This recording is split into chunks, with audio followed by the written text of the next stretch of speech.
आचार्य श्री जी, महाराष्ट्र प्रवर्तक, मौन साधक पूज्य गुरुदेव श्री जी, प्रबुद्ध विचारक पूज्य श्री आदर्श ऋषि जी महाराज साहब के चरणों में कोटिशः वंदन।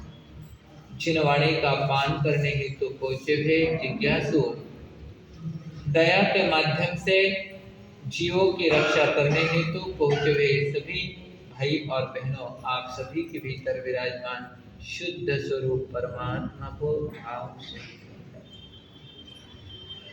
एक छोटा सा प्रश्न है, दुनिया में ऐसा क्या है जिसकी शरण लेने के बाद आप शाश्वत सुख को प्राप्त कर सकते हैं? अरे बाप रे, वाह, सदा होशियार विजयनगर वाला तो पहले सवाल में लगे तुरंत उत्तर आ गया। धर्म ऐसी चीज है जिसकी जो धर्म की शरण लेगा, धर्म अवश्य उसकी रक्षा करेगा। आज हम देखते हैं कहीं न कहीं पर समस्त विश्व में अशांति का वातावरण छाया हुआ है। कहीं महायुद्ध का वातावरण है तो कहीं पर तूफान आ रहे हैं, कहीं पर आंधी आ रही है, कहीं पर अतिरेकियों के क्या चल रहे हैं, दंगे फसाद समाचार आपको पता चलते हैं। तब आपके मन में आता है ये क्या है दुनिया, सभी ओर क्या है, सभी ओर अशांति का वातावरण है, टेंशन का वातावरण है, तनाव का वातावरण है। लेकिन थोड़ा सा चिंतन अब गहराई से हम करें तो हमारे ध्यान में आ जाएगा कहीं न कहीं धर्म कम और अधर्म बढ़ता जा रहा है। चाहे वो बाहर की बात छोड़िए, अपने घर परिवार की बात लीजिए, अपने स्वास्थ्य की बात लीजिए।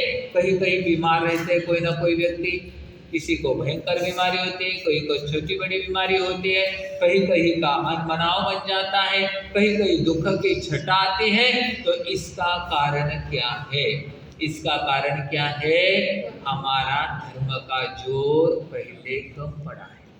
अगर हम धर्म के साथ चलते, धर्म की शरण में चलते निरंतर, क्योंकि कहते हैं वंदन और नमस्कार करते, और हम लोग क्या कर रहे हैं?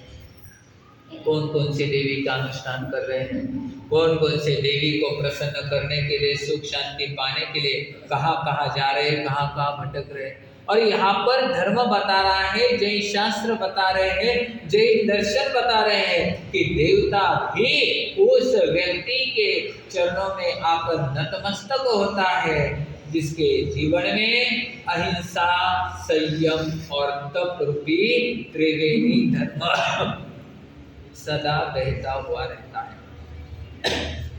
आइए एक छोटी सी कहानी मुझे याद आ गई। एक राजा, और वह राजा बड़ा न्याय और नीति प्रधान राजा। कहते हैं जिस देश का राजा न्याय और नीति प्रधान धर्म परायण होता है, उस देश के नागरिक क्या रहते? बड़े सुखी रहते हैं।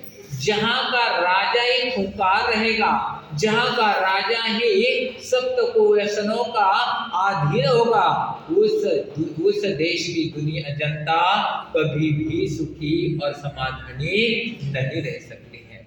वह राजा बड़ा न्याय और नीति प्रधान, और उस राजा ने विचार किया था कि मुझे जीवन में 3 मैचेस खेलने। कितने मैचेस खेलने हैं? 3 मैचेस खेलने हैं। आपने कोई संकल्प किया है मारा साहब कितनी मैच खेलनी? मारा साहब माने रोजच मैच चालू है, 8 उठे गए, शाम का सुस्त कहीं ना कहीं, भले वो संसार की रहो, अच्छी रहो, या फिर एक दूसरे के साथ झगड़े, वातावरण तंग करने वाली मैच का कहते ना मराठी में, जलमाला आला। कितना होशियार है सगळा, इतना व्याख्यान सुनने आदर भाव पे बढ़िया नहीं है पाटा पर बैठा था। तो ऐसी अवस्था होती है। तो उस राजन ने देखा था ये संसार क्षणभंगुर है, चलो मेरे ऊपर जवाबदारी है, लेकिन मुझे जीवन में 3 मैचेस खेलने। कितने मैचेस? 3 मैचेस। वो भी कौन सी? आजकल जमाना कौन सी मैच का है? 20 मैच का।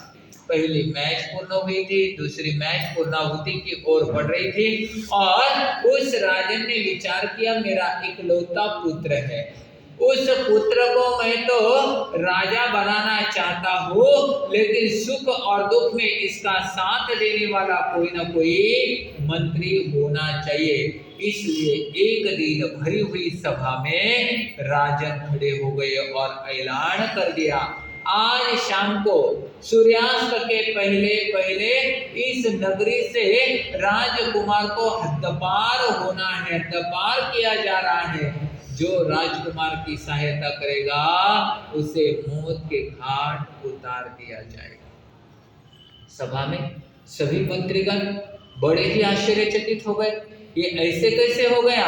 राजकुमार के व्यवहार से, राजकुमार के स्वभाव से सभी परिचित थे और उस राजकुमार को क्या था, अच्छी तरह से सब जानते थे।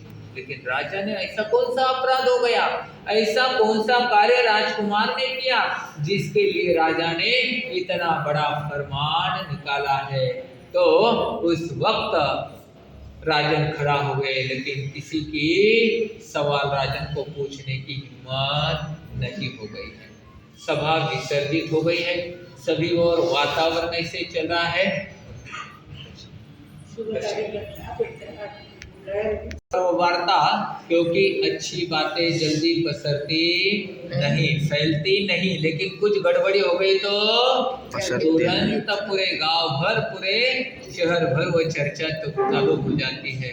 ये वार्ता भी पहुंचते पहुंचते राजकुमार के कान तक पहुंच गई और राजकुमार ने चिंतन मनन किया, कहीं पर मेरी भूल मुझे नजर नहीं आ रही है। आत्मनिरीक्षण किया, आत्म परीक्षण किया, लेकिन कहीं पर भी उसे भूल नजर नहीं आ रही है, क्योंकि उसने भूल ही नहीं की थी तो नजर नहीं आ रही है। लेकिन वह आज के जमाने जैसा पुत्र नहीं था, वो तो कैसा था, आज्ञाकारी पिता का आज्ञाकारी पुत्र था।